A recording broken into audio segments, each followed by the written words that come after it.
আমরা জাতীয় ঐকমত্য কমিশনের কাছে আজকে আহ্বান জানিয়েছি যাতে যথাশীঘ্র সম্ভব ওনারা একটা খসড়া উপস্থাপন করেন, কারণ আমাদের যত আলোচনা হয়েছে এই খসড়াটা উপস্থাপন। আজকে যে দুইটা বিষয় আলোচনা হয়েছে, প্রথম বিষয়টা হচ্ছে যে প্রধানমন্ত্রী একাধিক দায়িত্বে থাকতে পারবেন কিনা।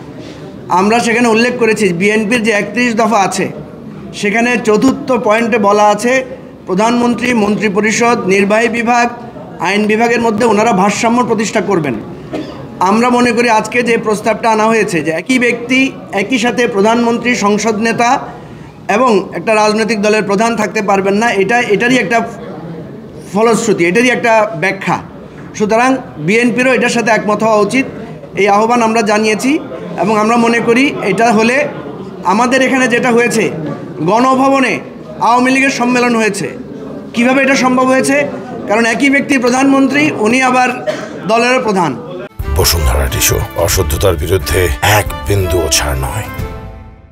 এবং আমরা দেখি মন্ত্রীরা যখন বিভিন্ন এলাকায় যান তখন তারা সরকারি প্রটোকল, প্রধানমন্ত্রী গেলে সম্পূর্ণ সরকারি প্রটোকল ব্যবহার করেন, অর্থাৎ ক্ষমতার অপব্যবহার এবং দলীয়করণের সুযোগ থাকে। এই সমস্ত বিষয় তুলে ধরে আমরা এই সেপারেশন অফ পাওয়ার, এই বিষয়গুলো আমরা তুলে ধরেছি।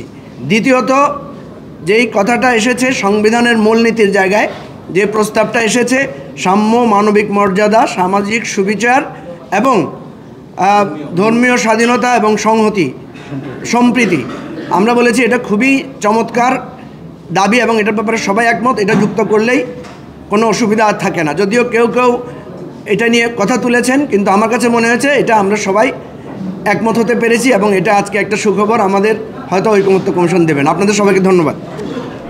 কিছু বলবো?